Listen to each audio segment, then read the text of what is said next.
Cade McNamara is back at practice. What does that tell us? How excited should we be? How is the injury lingering? Questions. We got answers today. Locked on Hawkeye. You are Locked on Hawkeyes, your daily podcast on the Iowa Hawkeyes. Part of the Locked on Podcast Network, your team every day.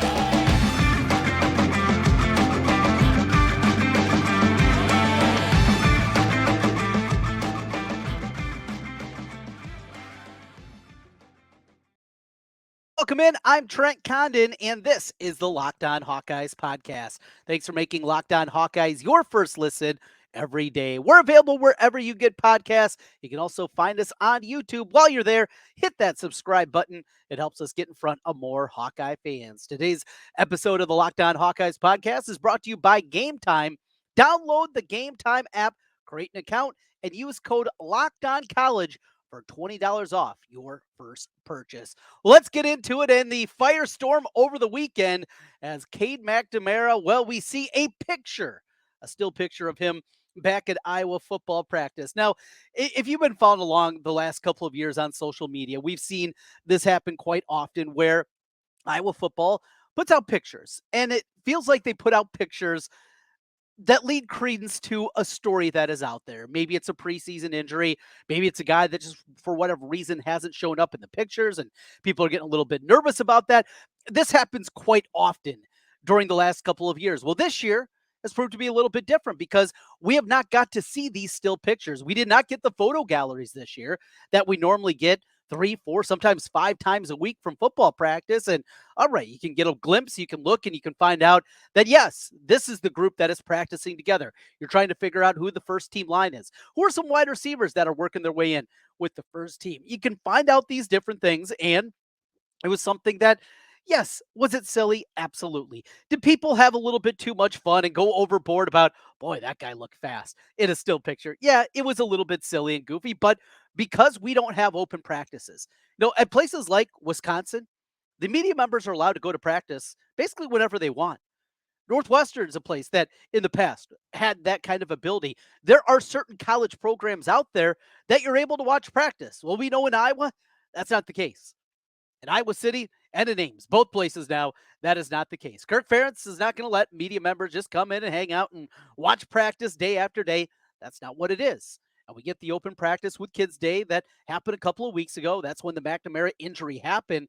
What's crazy to think about, if this Cade McNamara injury wouldn't have happened during the open practice, we've talked about here in the last week and a half about the speculation about what this injury is and it being more significant than some people were letting on. I think that's proven to be the case, as we found out here recently. We talked about this last week. Cade McNamara's response when he was interviewed by Shannon Earhart from KCCI, and his response seemed a little bit off from what we're normally used to.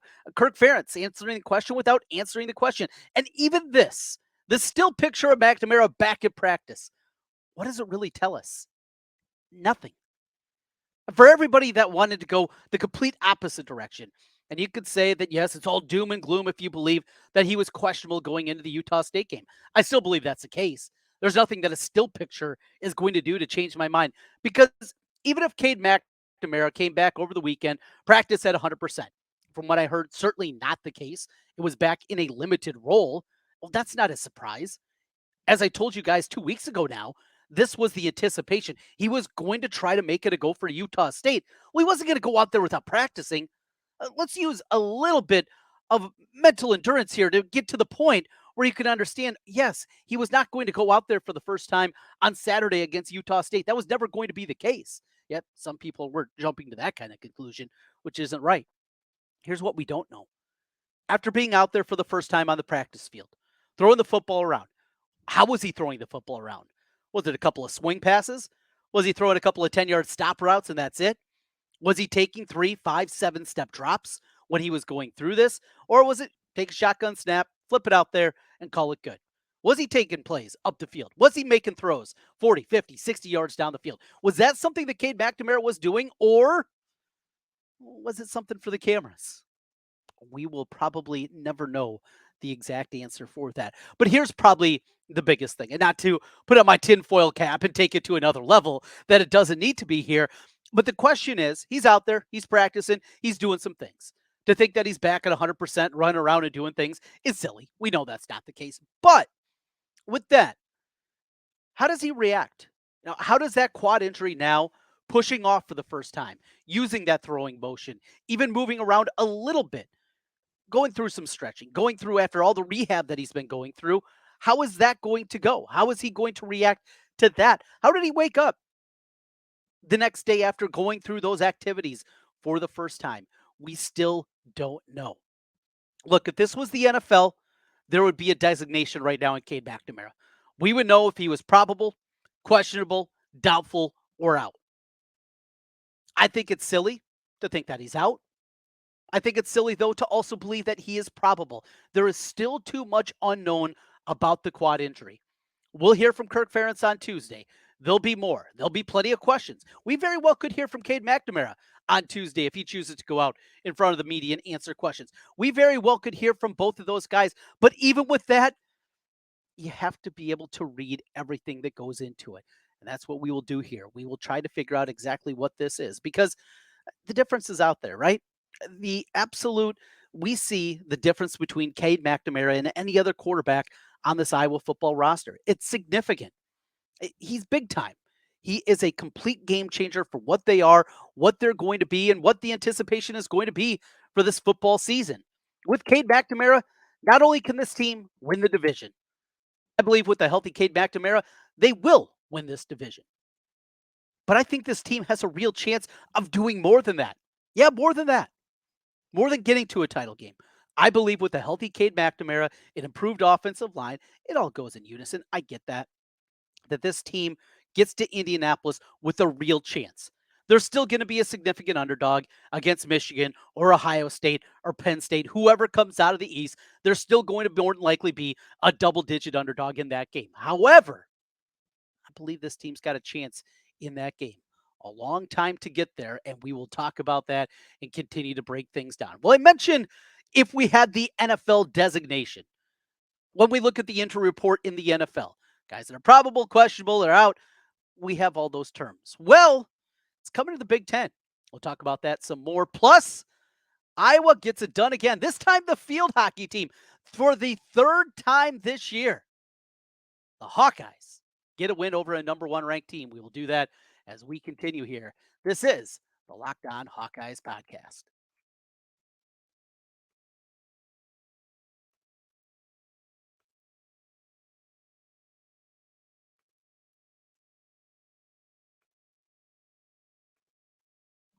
Now, time for your game changer of the week. It's brought to you by Athletic Brewing Company. Much like Cade McNamara, Athletic Brewing has completely changed the non-alcoholic beer game. They make non-alcoholic beers that actually taste good. Now, Cade McNamara is our game changer of the week. What we've talked about through for him ever since he made his commitment to Iowa. Iowa's not had a quarterback with this kind of swagger. Iowa has not had a quarterback with this kind of resume. Iowa has not had a guy in well over a half decade now that has everything that you look, those leadership qualities. Look, you had good players with Nate Stanley. He was a good quarterback, but he wasn't the kind of leader that McNamara is. Just hearing what he is, he absolutely, no doubt about it, is the game changer for this Iowa football team. Athletic Brewing Company has completely changed the non-alcoholic beer game. They make non-alcoholic beers that actually taste good. Full flavor, well crafted, just like a full strength beer. And at all times, maybe you're just watching the game, don't have to worry about that hangover. That is the time you're looking for an athletic brew. Tons of different options out there, all the different styles from sours to IPAs to Goldens. They have you covered. Whatever your taste is, they are there for you, and they taste incredibly good. In fact, I'm getting ready to get my first six pack, making my way here in just a couple of days. Excited for that as we have ordered them up and looking forward to trying a couple of their favorites. You can find Athletic Brewing Co.'s non-alcoholic brews at a store near you or just go online. It's athleticbrewing.com. And first-time customers, you can use code LOCKEDON to get 15% off your first online order. That's code LOCKEDON, LOCKEDON at checkout for 15% off at athleticbrewing.com. Near beer, Exclusions and conditions apply. Athletic Brewing Company, fit for all times. Trent Condon back with you once again here on the Locked On Hawkeyes podcast. Thanks as always for making Locked On Hawkeyes your first listen every day. Well, we made it. It's game week. It's been a long off season as we are counting down the days to kick off and as we get ever so close to the opener for this Iowa football team. Anticipation, excitement, can definitely feel it. This McNamara injury has changed, I think, some of the conversation coming into this season.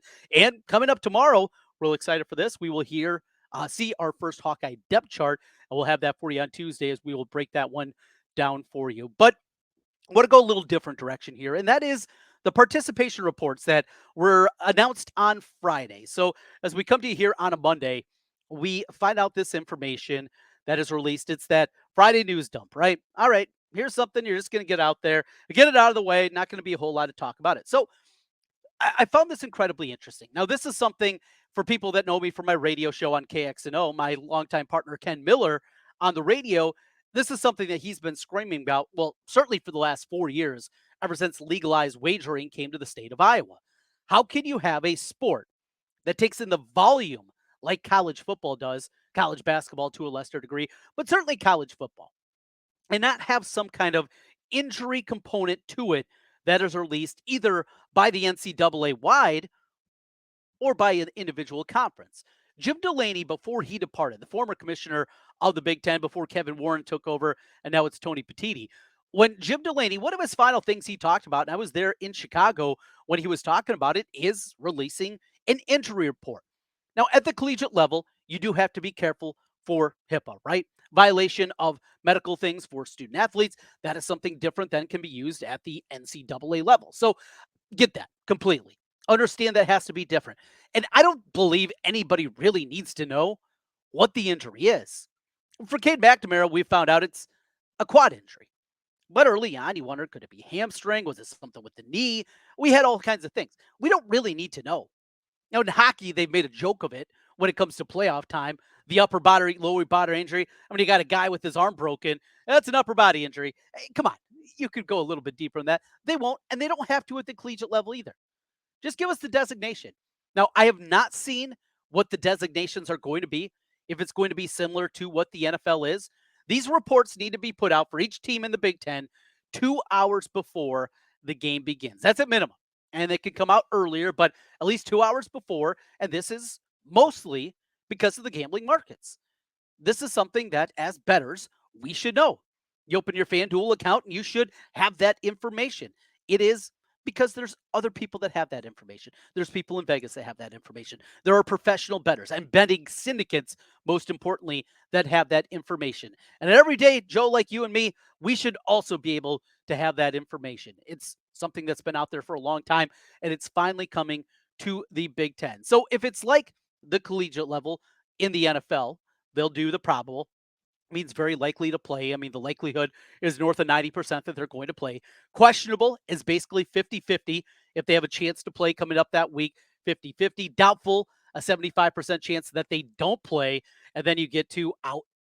Obviously, we know what out means, right? So that's what it is and how it is set up in the NFL. We'll see if it's the same. We're not going to find out that it's an arm injury, a chest injury, a concussion. I don't think that's going to be a part of the designation, but what we do know is that is the way that it's going to be set up. A great thing to also see about this is who they partnered up with, the Big Ten, U.S. Integrity. U.S. Integrity were the people that alerted the Alabama baseball gambling scandal. They were the ones that let it be known that somebody was trying to get down $100,000 on a college baseball game when they hadn't taken a bet. I think it was FanDuel that hadn't taken a bet on the thing. Now this guy's just trying to get down 100K. All right, something up. U.S. Integrity, though, it's a newer company, but they have done an amazing job of in a bunch of different realms. Also, what they're going to do with U.S. Integrity is adding more information to the bettors. Well, we saw here in our state, that'd probably be good, right? For these student athletes to get a little more information and find out how quickly, as we saw last week with Noah Shannon, his suspension for the year, as he is going through the appeal process and what that's going to be. I think this is a good thing. I think they partnered with the right people. And ultimately, for me as a bettor, and if you're a bettor, this is a good thing too, to have this information when you're making that bet, and all of a sudden a guy trots out there and you're flipping on the game at kickoff. This guy's out. This guy's questionable. Now we'll have that information at least before the game begins. We wrap things up on the Locked On Hawkeyes podcast, and the Hawkeyes do it again. That's right. Number one goes down once again. How incredible has this season been? We got another one. We'll do that when we come back on the Locked On Hawkeyes podcast. Let me paint a little picture for you. The year is 2009. I was riding high. They're in the top 10 in the country. Well, I was making a road trip with my now wife, then my girlfriend. We're going down to see an Alabama-Tennessee game. She worked with somebody from Alabama. They invited us down there. And I said, you know what? I need to go to an Alabama game. That would be great. Great rivalry game. I'm in. Let's do it. So we drive down there. We didn't have tickets in hand. Probably not a good thing to do. Ticket buying shouldn't be stressful. It doesn't matter if it's your favorite event, your favorite team, or just something random like an Alabama-Tennessee game. You shouldn't be stressed out like I was, getting there without tickets, and as kickoff was approaching, still not having them in hand. Gametime is the fast and easy way to buy tickets for all the sports, music, comedy, and theater near you. Killer deals on last-minute tickets and their best price guarantee. You can stop stressing over the tickets and start getting hyped up for the game. Maybe have another brew before you get there. They have flash deals, incredibly fast. Right at the end, you find out that you can find those last minute tickets that are always so important. Another thing that I love is the image of the seats view. Look, in Kinnick Stadium, you pretty much know kind of where you are, but if you've never sat in the new end zone before and you find some seats there, you can go through the Gametime app and you can find out exactly what those seats are going to look like. Forget planning months in advance. Gametime, they have deals on tickets right up until the day of the event. Get those exclusive flash deals on tickets. They have football, basketball, baseball, concerts, comedy, theater, and a whole lot more. And the Gametime guarantee means you'll always get the best price. If you find tickets in the same section and row for less, Gametime will credit you 110% of the difference. Snag the tickets without the stress with Gametime. Download the Gametime app, create an account, and use code LOCKEDONCollege for $20 off your first purchase. Terms apply again. Create that account and redeem code LOCKEDONCollege for $20 off. Download Gametime today. Last minute tickets, lowest price, guaranteed. Trent Condon back with you one final time on the Locked On Hawkeyes podcast. Thanks for making Locked On Hawkeyes your first listen every day. So as we put a cap on things here today, let's get into another number one going down. This has already been an amazing season for Iowa athletics, from what we saw out of the women's basketball team a year ago. And of course, what they did in the Final Four, not only getting to the Final Four for the first time in 30 years, but that win against number one South Carolina, just the behemoth of a team that they were, with not just in terms of actual physical height, but this was an undefeated team. This was the number one team for all season long. This was a team that people called unbeatable, and they beat them. And then we get to baseball season, and Iowa making it back to the NCAA tournament. How much fun that was. They, during the regular season, beat number one LSU, an LSU team that we saw go on and win a national championship. Who did that? The Iowa Hawkeyes. And now it happens again. As we start a new season here, a new school year is the best way to put it. As we start a new school year here, we see number one go down again. This is on the field hockey side of things, a field hockey program that, what a job the coaching staff has done revitalizing this program after definitely some bumps in the road the year that they had a year ago, and it continues, and beating number one North Carolina. Not only beating number one North Carolina, but also doing it on the road. Incredibly impressive what this program does. It was a top 10 matchup coming into it, and they do it once again. For the third time in this calendar year, an Iowa Hawkeye team beats number one. Women's basketball against South Carolina, baseball against LSU, field hockey against North Carolina. Hey, let's just keep this train going, right? Let's get a win on the men's basketball side. How about a win against the number one team in football? How good does that sound? Let's make it happen. Congratulations to the women's field hockey team. Off to a good start. Also, the Iowa soccer team getting the win against Iowa State. Great start to the Cy-Hawk Trophy as they get that one done. Always good things going on in the world of Hawkeye sports. With that, we will be back with you tomorrow with more Locked On Hawkeyes. The depth chart will be released here today. We will talk about the depth chart on Tuesday, break things down. We got LaShawn Daniels. He's going to be stopping in, talking Iowa football. Jace is going to be here this week as well. All the old friends are getting back together. That means it is time for football season. We'll talk to you again tomorrow. Go Hawks.